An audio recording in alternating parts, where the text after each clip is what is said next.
hits all the time. We are family. Outstanding effort again. We're busting ours to kick yours. That's big time. -15. Respect all, fear none. Oh, did he belt that one? Intensity is not a perfume. It was a no-doubter. 5, 4, 3, 2, 1.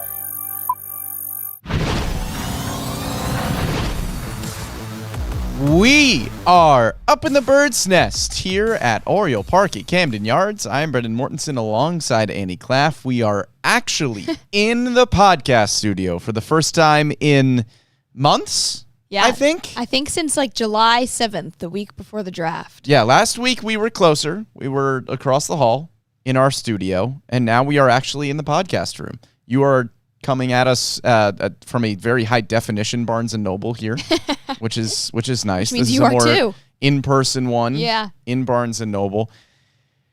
But we've got to talk about injuries again on this week's edition of the podcast. That's what we do every week here on the Bird's Nest. If you tune in, you get your nice little injury update at the beginning of the episode. Sometimes it's the entire episode. Yeah. Because this season has been absolutely ridiculous when it comes to injuries. Today, we need to talk about two guys that are out for the season in Zack Efflin and Felix Bautista. Since the last time we were on the podcast, Colton Cowser and Tyler O'Neill have hit the injured list. There are currently 14 players on that injured list. I don't know what to say anymore. We've been doing this for the entire season. We did it for what feels like the entirety of last year, really down the stretch in the second half of the season.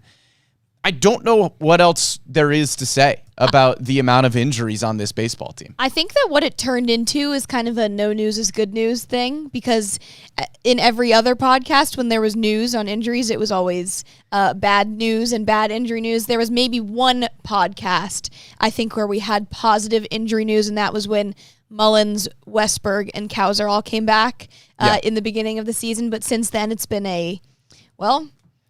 here's some more injury updates. Here's some more injuries. Some more kind of deafening feeling injury updates. Yep.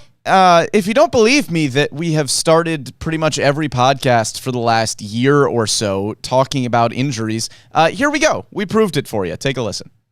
You do really want to see some health into this 2025 squad, both in the pitching staff and also on the field and in the lineup. In 2023, they got really lucky with injuries.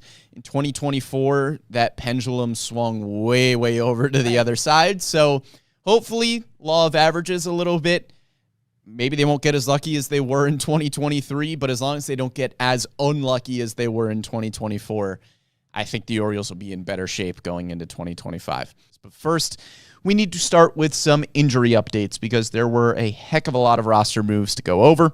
And I would love, Annie, to be able to just talk about the good stuff on this episode, to talk about how great the offense has been.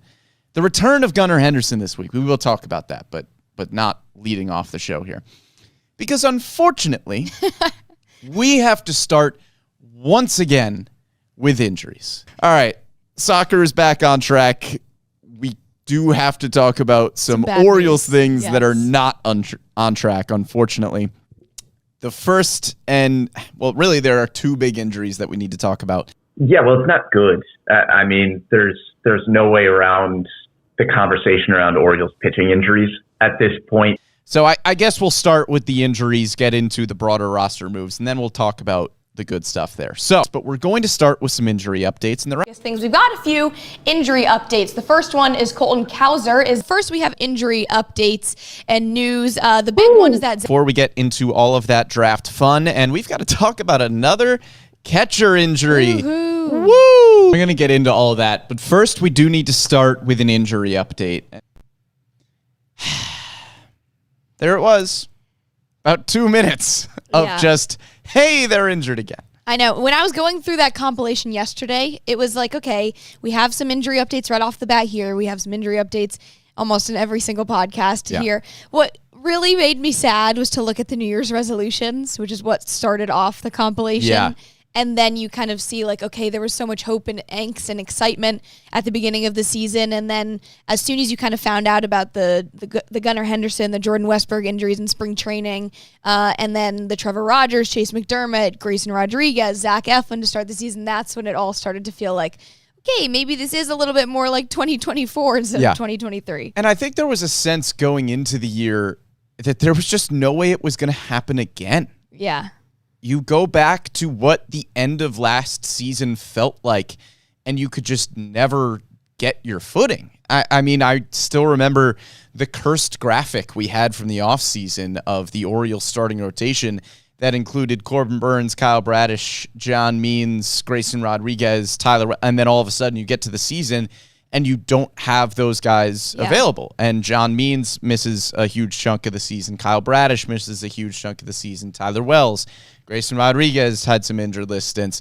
And then going into 2025, like I said, you just went, well, it's not going to happen again. Right. Sure, they got really lucky in 2023.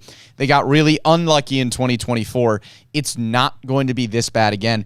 And then I think you could argue it was worse in 2025. I think so too. I think the injuries have just been so consistent this year that, you know, we talked about it a ton last week on last week's episode, and you can go back and give that a listen. We're not going to rehash the entire conversation here, but the injuries have been so consistent throughout the year that you were just never able to find your footing. I mean, at the beginning of the season, I think the perfect example is, okay, Gunnar Henderson goes down. He comes back a week or so later, but then by that time, Colton Cowser goes down. And then Jordan Westberg is also battling through injuries. And so you never had a time when things felt cohesive. And it's a cruel irony that you kind of saw what this team was capable of for the week or two before the trade deadline, when the guys you acquired in the offseason were playing good baseball. You were relatively healthy, still missing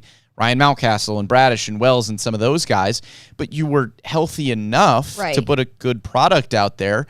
And then in June and July, you were a good baseball team, and especially those 2 weeks leading up to the trade deadline where you were beating good teams. You were competitive.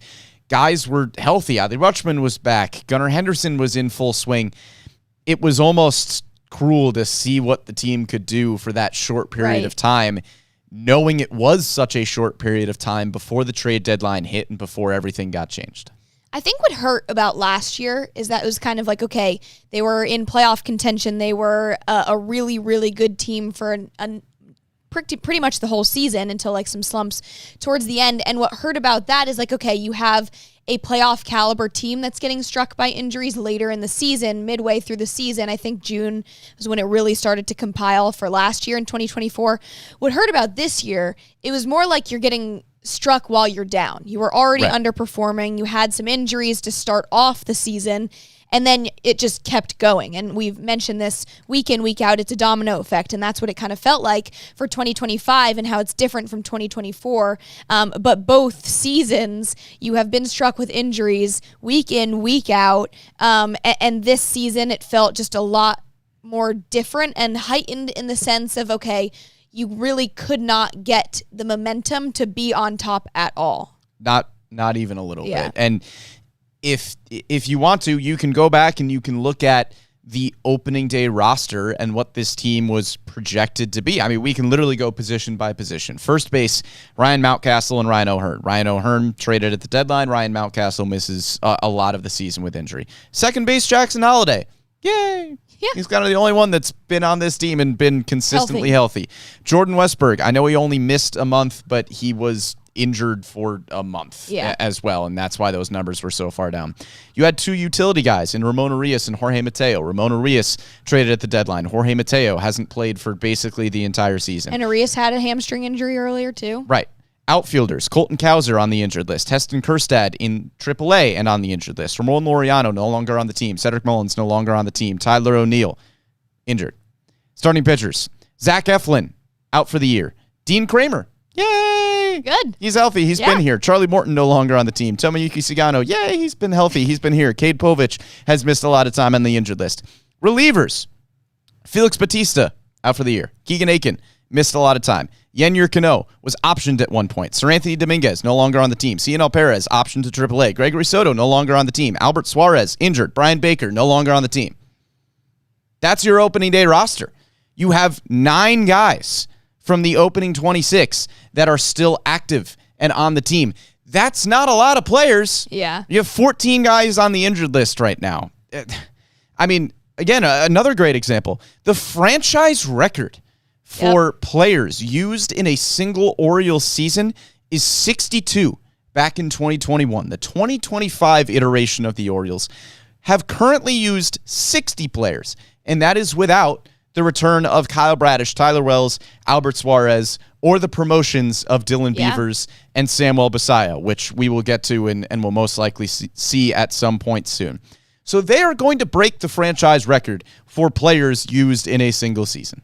Yeah, it's pretty ridiculous at this point, and I think that when you look at the revolving door of the catchers, that kind of encapsulates the entire 2025 season in a nutshell. You can look at it as a position-based thing where you had Adley Rutschman go down, Gary Sanchez go down, you had Maverick Hanley go down, Chadwick Trump, the list goes on, and now you have Alex Jackson, and you brought in some other guys who you did not expect to be on this Orioles roster at the beginning of 2025. I think that is the perfect kind of example of how the 2025 season has gone, where it is an excessive next man up mentality. Last year you had next man up mentality, but you were still staying afloat. You were in the playoffs. You were able to keep your head above water. This season was a next man up mentality pretty much every single week. Yeah, and that's nothing against guys like Ryan Noda and Greg Allen and Daniel Johnson. That's not exactly the plan to have those guys starting in your outfield. Somebody like Dylan Carlson, who has been getting a lot of run lately, okay, the reason you brought in Dylan Carlson was because if there were injuries in the outfield, Dylan Carlson has, put together some nice seasons up in the big leagues. That is solid AAA major league depth. Somebody with plenty of minor league options. Right. He can be a guy for you. You were expecting to have to use Dylan Carlson at some point in 2025 because you can't expect this team to be fully healthy. You were not expecting to use Ryan Noda and Greg Allen and Daniel Johnson and probably not Jeremiah Jackson. And that's what your outfield is comprised of at this point. Yeah, and we're not, again, saying this. I mean, you saw the compilation. We talk about injuries all the time, and we're not just saying it as an excuse for the way that 2025 has gone. We say that week in, week out as well. It's just the fact of the matter that the Orioles have dealt with injury nonstop in 2025, pretty much nonstop in 2024. You thought that after 2024, you'd be able to kind of block off any kind of last-minute maneuvering by getting some depth in the offseason, which you did do. You got Charlie Morton, Sugano, who ended up to be pretty consistent rotation pieces up until the trade deadline at least. But you also expected to have some pitching depth and infield depth and outfield depth in the minor leagues and whatnot. Dylan Carlson's a perfect example. Ramon Laureano, you weren't even necessarily sure he was going to be an everyday outfielder as well. You pretty much did what you could in the offseason, pretty much to be able to kind of block off any injuries and being able to provide depth, but you did not expect this many injuries to be able to happen in 2025, like the catchers and the starting rotation, the bullpen, and then just leading up to some off of some underperformance as well and leading up to the trade deadline. You mentioned that starting rotation or that lineup in day one, opening day, it's completely different obviously now. And we've seen that with the outfield. We've seen it with everything. The bullpen is one of them too. And the big picture stuff is a lot of what we talked about last week. The Orioles did a lot of things this offseason to try to make sure that they weren't in the position that they were in 2024, where you had to dive deeper into your depth than you were hoping to. And that's why guys like Dylan Carlson were brought in. That's the reason you had plenty of rotation options. And still, despite all of the Orioles' best efforts, it seemed in the offseason, they end up at this point.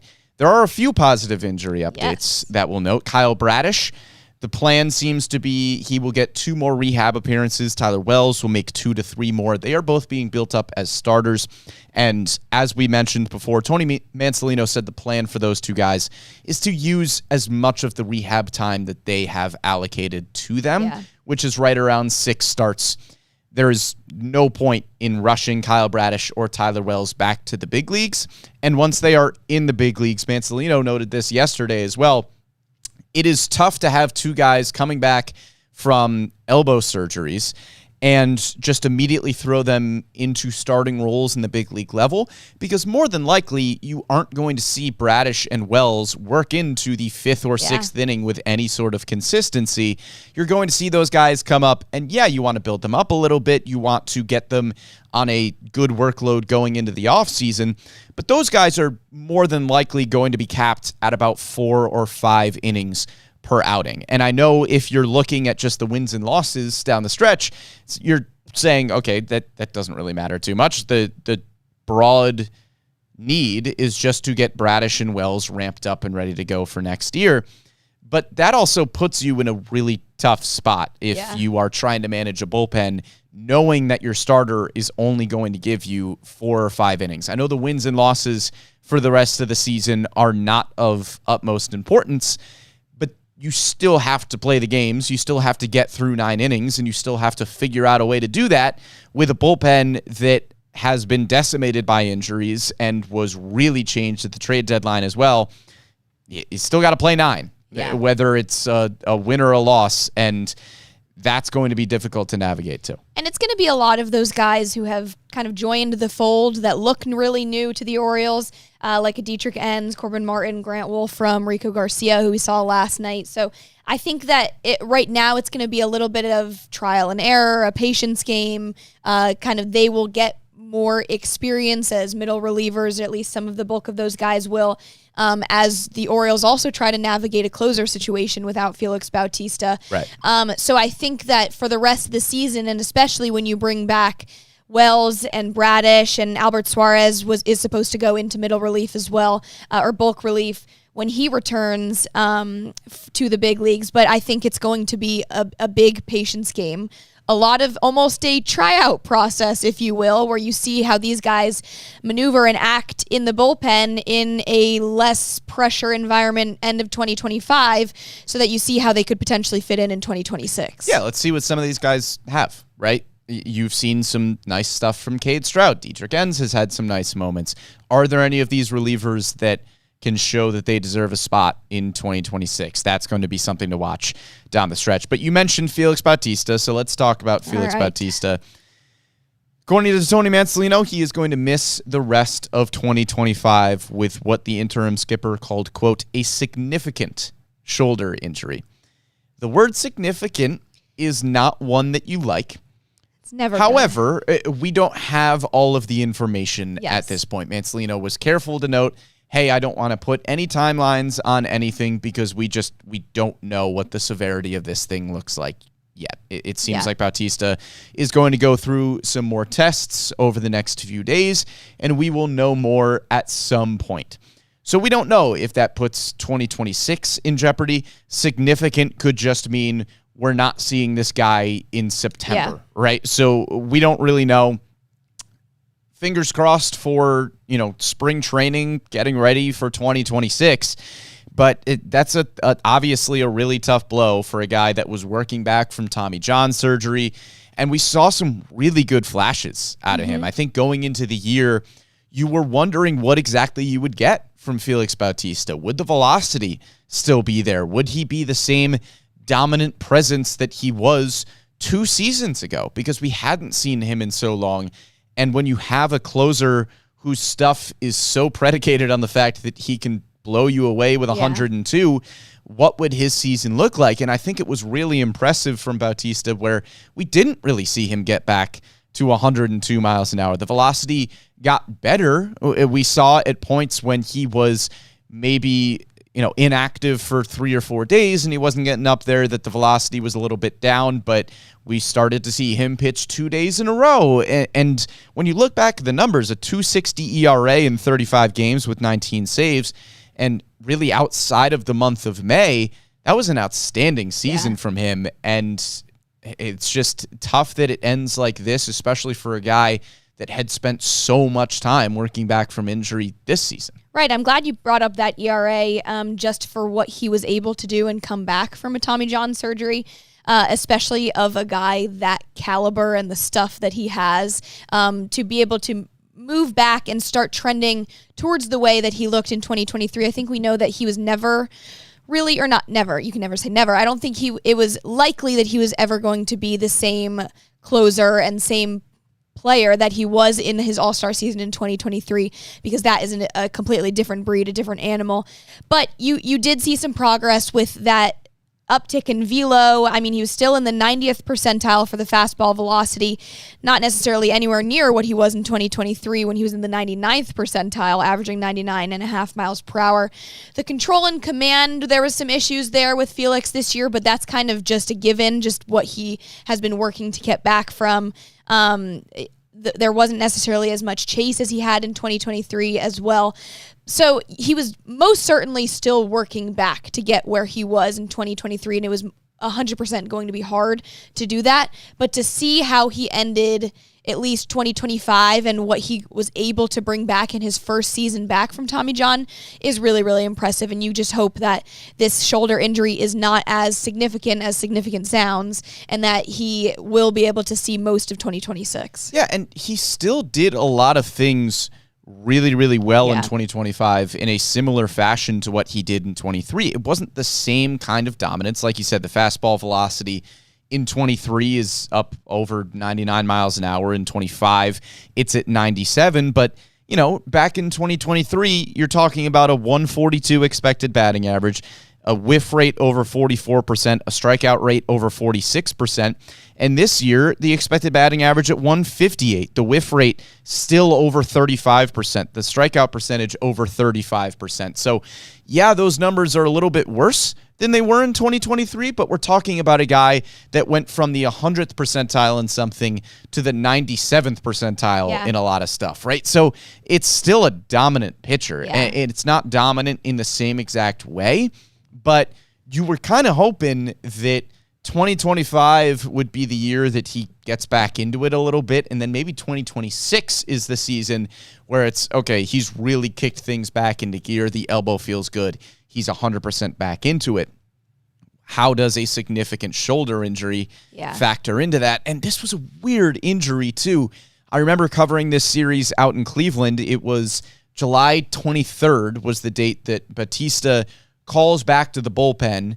You know, it's a close game there. You're expecting Felix to come in, and then basically the bullpen calls back to Tony Mansolino in the dugout and says, hey, Felix isn't going to be available for this game.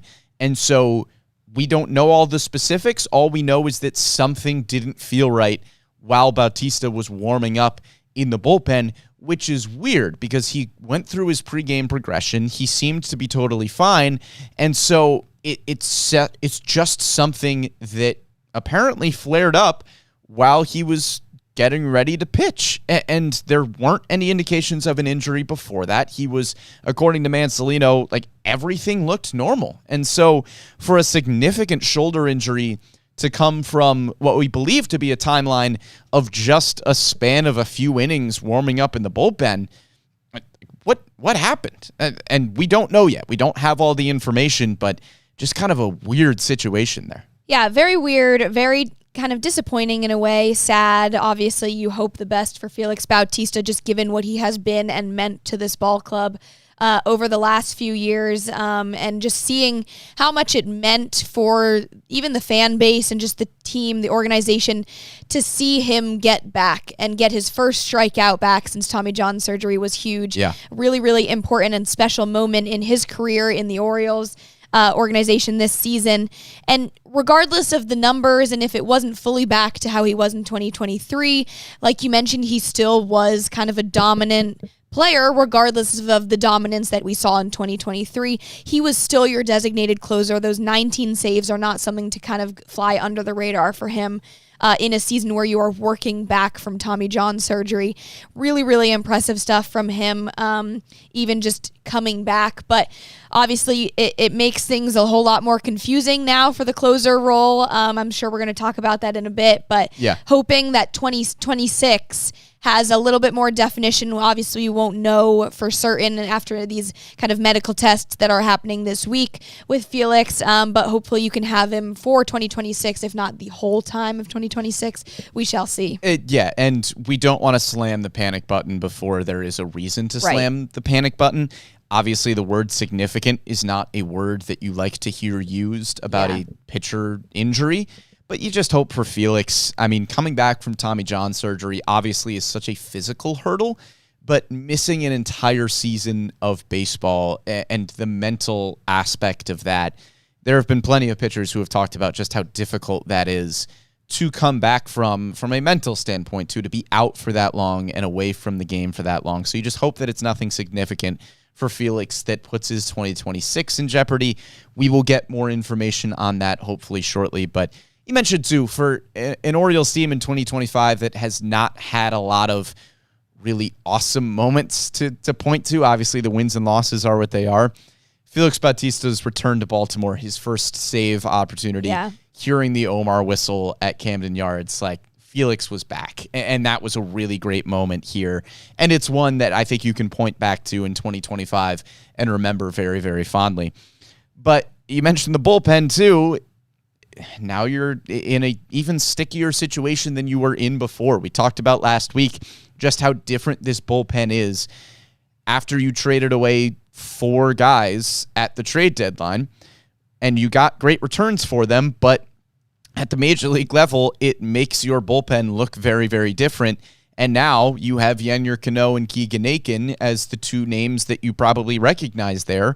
And then you have Rico Garcia, Yarmil Geraldo, Grant Wolfram, Corbin Martin, Dietrich Enns, and Cade Stroud, which is not a lot of names that you recognize. And there's also not a name among that group that you feel confident in getting the ball in the 9th inning. Not that you wouldn't feel good about somebody like Keegan Aiken, who has stepped up in those roles, or Yennier Cano, who is a former All-Star. Not that you don't have confidence in them. That was a poor choice of words. More so that you don't have a guy in there who is a 9th inning reliever. Surefire, yeah. Yennier Cano is an excellent setup man. That's what he has been over the past few seasons of his career. Keegan Aiken's role has bounced around quite a bit. He's been a long man, and now he has kind of turned himself into a more high-leverage lefty. But neither of those guys you look at and say, that's my 9th inning guy. And you don't really have one of those right now. You just kind of have to play the matchups. A lot of the time, we have seen Keegan Aiken be the guy who, you are turning to in a situation. If there's 2 lefties up in the 9th inning of a game, Keegan Aiken's your guy, right? Maybe if there's 2 right-handers up, it's Yennier Cano, but there's just no 9th inning guy. Yeah.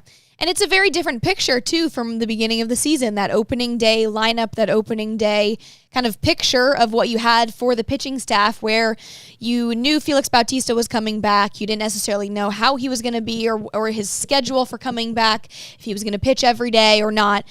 So you had Felix Bautista. Then you had Seranthony Dominguez to be able to also be that closer for a day where you wanted to give Felix some extra rest. Right. If you had Felix in, you could have used Seranthony Dominguez as the setup man. You also had Andrew Kittredge, who could have been the setup man for Seranthony Dominguez. Brian Baker we saw in the 9th inning occasionally. Yeah, exactly. And Brian Baker had a really standout season with the Orioles this year. So you look at the picture of what it was to begin 2025, and then obviously you get to the trade deadline with injuries. You can also throw Albert Suarez into the mix at the beginning of the season, where you could have thought he could have been maybe that 5th rotation guy or a reliever coming out of the bullpen.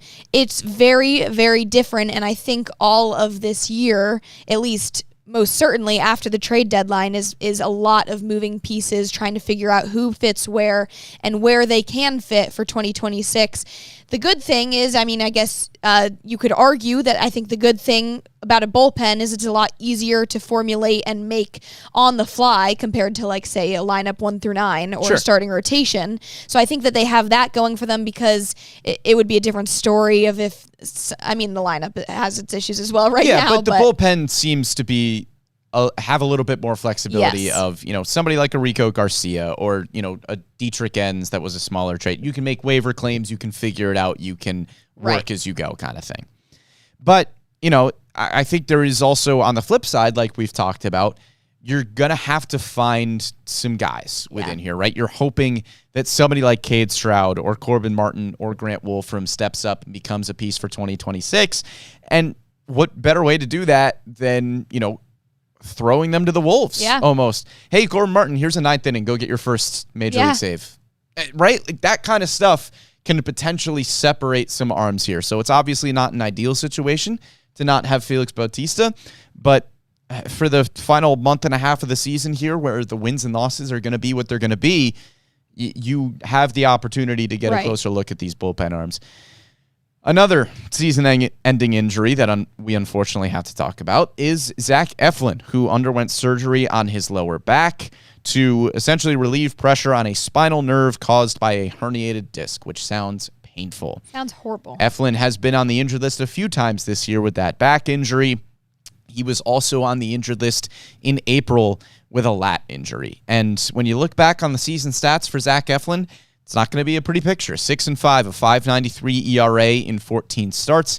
We saw at the end of last year what he was capable of in an Orioles uniform. He had a 2.60 ERA in 9 starts in the second half of last season. And then at the beginning of this year, he gives you 3 quality starts to begin the season before hitting the injured list. So we've kind of had a similar conversation with somebody like Tyler O'Neill, where having this many injured list stints, it's just really hard to evaluate a season like that because you're really never able to find a rhythm, right? It's 3 starts at the beginning of the year. They're great, and then you get injured. Then it's a weird chunk of 9 starts in the middle of the year where you have a 7.16 ERA, and it doesn't really seem like you're 100% back healthy and ready to go. But we know Zack Efflin, and he just wants to be out there with his guys. So how do you evaluate those 9 starts where maybe he's not 100% health-wise at the beginning or at the end before he goes on the injured list again? And then it's 2 starts back. He looks fine there. He's injured again.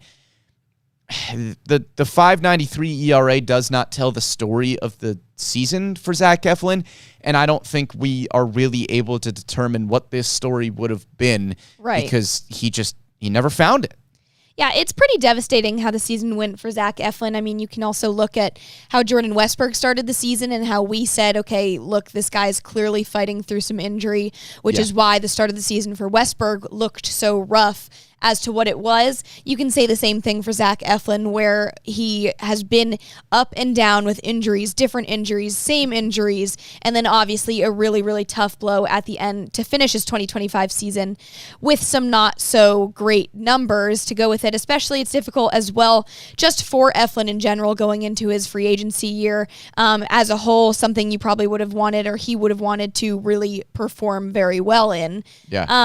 So it is very difficult to kind of look back, zoom out on what could have been if you had Zack Efflin healthy from the get-go to be your number 1 ace, maybe flip-flopping with Grayson Rodriguez if he had been completely healthy. Right. That's another injury update that we could say. He had successful surgery in his elbow. That's Grayson Rodriguez. We're not necessarily sure what his timeline looks like as well. But 2 guys that you 100% would have counted on to be your number 1, number 2 guys at the beginning of the season.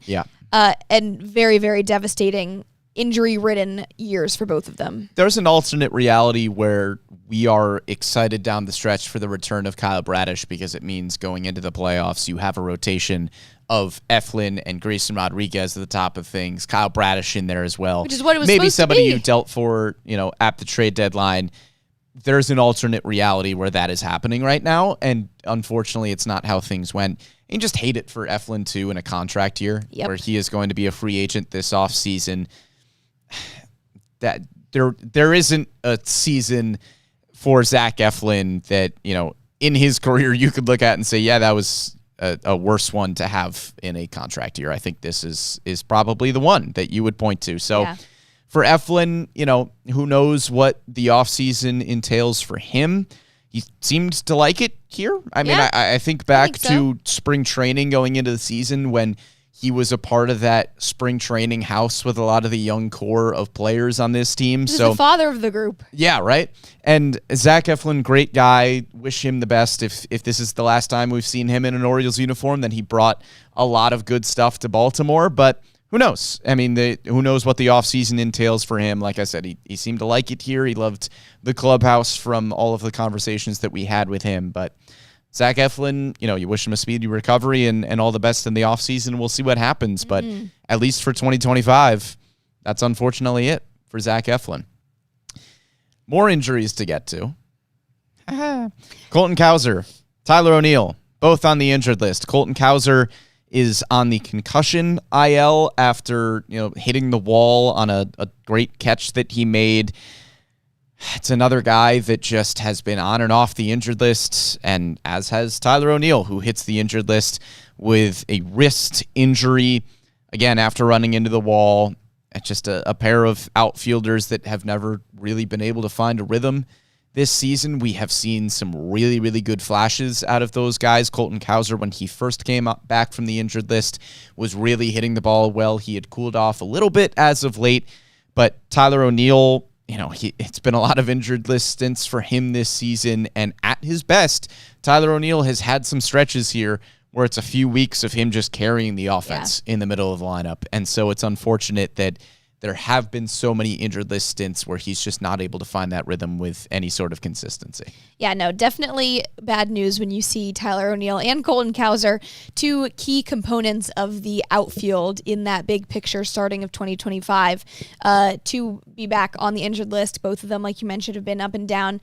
I think that right now, kind of the positives or the ones to look at right now is the starting rotation, which sounds kind of like a shock, at least for the way that the pitching staff has gone this year and in the offseason and last year as well with injuries and whatnot. But right now you have a fabulous Dean Kramer start last night, and the offense can't necessarily back that up because the starting lineup just looks very, very different to what you thought it was going to be. Right. Greg Allen, Ryan Noda, Dylan Carlson are right there in your three outfielders. So obviously that they've been doing a great job trying to fill those holes, just not what you expected, because Colton Cowser, Tyler O'Neill were supposed to be those two guys, along with Cedric Mullins. Obviously he is on a different team, and Ramon Laureano, just very different. Yeah, like I said off the top, your five outfielders to begin the year were Colton Cowser, Tyler O'Neill, Cedric Mullins, Ramon Laureano, and Heston Kjerstad. And all five of those guys are either on the injured list or no longer in the organization. And so you are left with a bunch of guys that have been thrown into things and are doing their best to make it work. Ryan Noda, Greg Allen, Dylan Carlson, Daniel Johnson, Jeremiah Jackson. Those are your current outfield options. I mean, Jeremiah Jackson is a utility infielder from AAA Norfolk, and he had played a few games in the outfield. He had 7 in right field in his minor league career, and then he comes up and gets 3 straight starts in right field at Wrigley Field because the Orioles just needed an outfielder. I think Jackson among that group is probably the one you're looking at as, hey, what can he do over the final 2 months of the season? Could he potentially be a utility infielder to fill the Ramon Urias role next season? He has, put together some solid stuff at the plate, at .240 batting average, had some nice exit velocities, hasn't hit for a ton of power, but you've seen some solid stuff from him contact-wise. Can he continue to grow over the final month and a half? And I think in the outfield discussion as well, there is also a natural elephant in the room of, hey, Dylan Beavers is hitting 300 in AAA Norfolk and has an OPS over 950 and has seemed to make every single swing correction that you could possibly hope from him, and is stealing a bunch of bases and playing a good outfield defense. And on a completely unrelated note and a different point of conversation, I would also like to point out that rookie status is something that is very important for next season, and there is a certain date on the calendar in which prospects can come up and maintain that rookie status for next season. If and you're what wondering might that date be, Brendan? why is I don't know, it's maybe a date this weekend, and if you are looking at potentially, some incentives picks that the Orioles could maybe not get from a rookie next year if they are on a couple of top 100 prospect lists, and Dylan Beavers was just added to a top 100 prospect list according to Baseball America, then, if that guy were to win Rookie of the Year, then you would hypothetically maybe get a draft pick. It's a completely unrelated note. Here, Brendan. It's a completely unrelated note. It's just something to think about, that those kinds of things are important. Good job. Brendan. That was very not straight to the point at all, which I think you did very well. Thank you. Yeah. That sort of stuff is important. Just gonna put that out there. And I think that whenever that time may come for Dylan Beavers, whatever that date may be, and if it is or if it isn't this weekend, who knows? But whenever that date comes, I think it'll be a very exciting time to see Dylan Beavers. Obviously, you never know for the other really top prospect in the organization and what he could bring to this big league level or when he could come up as well. But I think that those are two things 100% to be excited about for the remainder of the season as the Orioles kind of navigate this kind of closer role and the outfield positioning right now, the rotation. Everybody is kind of just getting a little bit more feel for where it could and what it could look like for 2026. I think obviously it hurts a lot to have Zack Efflin hit the injured list for the remainder of the 2025 season. But in a way, it also gives Cade Povich, Brandon Young more opportunity to stay in this rotation for the remainder of the season, get more reps before 2026. Yeah. And same with some other outfield guys who could be making their debut soon. Could be. And again, all kidding aside with Dylan Beavers, like there is an obvious date where guys are able to keep that rookie status, and that is something that is important. But that is not the entire decision-making process here for Dylan Beavers, and we can make as many jokes as we want about how ready he may be, but he has played 97 games in AAA Norfolk, and that is a number that is lower than Colton Cowser. Colton Cowser has 117 career games in AAA Norfolk. Jordan Westberg has 169 career games in AAA Norfolk, and so can make jokes about Dylan Beavers and when he might be here, and the fact that there is probably a role for him right away as one of our lights randomly changes colors. There is probably going to be a role for Dylan Beavers to play pretty much every day whenever the Orioles decide to promote him. But it's not like the Orioles are going out of their way to make sure that Dylan Beavers is called up after a certain date. He has under 100 games in his career at AAA Norfolk, and he would be considered a guy that is promoted pretty quickly based on the amount of games that we have seen other guys play at that level. So, yes, it is funny to joke about. Yes, Dylan Beavers will most likely have a role on this team, but it is not like the Orioles are doing something nefarious. Right. It is not how the decision will be based. They are keeping him down there for as long as they believe he needs seasoning at AAA Norfolk.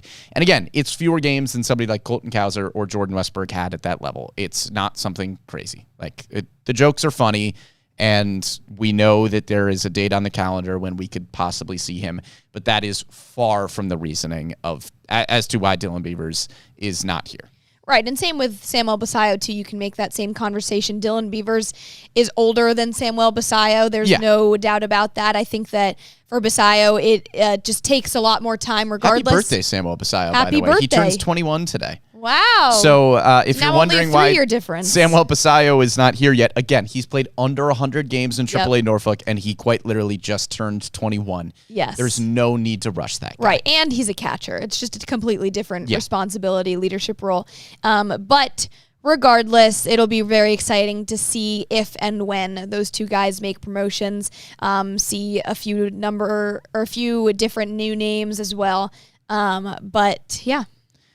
There could be some exciting stuff coming the next time we are on this podcast. I think next week we are going to talk about the updated top 30 lists according to MLB Pipeline and Baseball America, because there are plenty of new faces to talk about.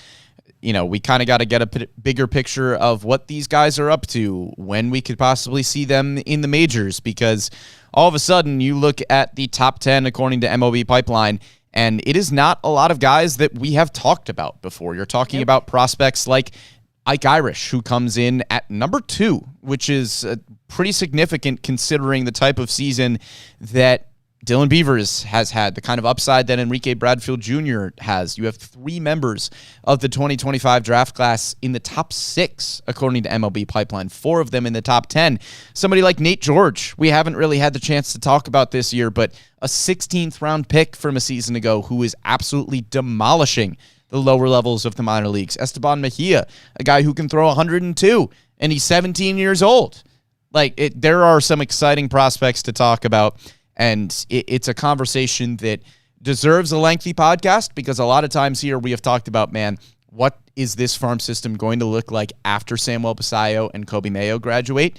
And our answer is that it's going to look pretty darn good because they had a whale of a 2025 draft, and there are a lot of good prospects joining this system after the trade deadline. So that's going to be our topic of conversation for next week, and it's going to be a fun one. Yeah, it'll definitely be a fun one because before this new list came out, we didn't necessarily see all components of the draft and the trade deadline come together in the Orioles farm system, as well as just some names that have jumped up who were already in the Orioles farm system. So it'll be a very fun podcast next week to dive into those top 30 guys. Yeah, and I think we're going to be here again. I think we're going to be in our podcast studio. How about that? Huge 2 for weeks us. in a row. Huge for us. But thank you for tuning in with us live on our YouTube and Facebook channels. We are live every Wednesday at 11 a.m. on those 2 platforms, or you can catch us after the fact on Spotify, SoundCloud, Apple Podcasts, Google Podcasts, wherever you get your podcasts or your digital shows. You can find us here on The Bird's Nest. Big thank you to Amy Jennings behind the scenes for producing this one. For Andy Claff, I am Brendan Mortensen, and we'll catch you next time.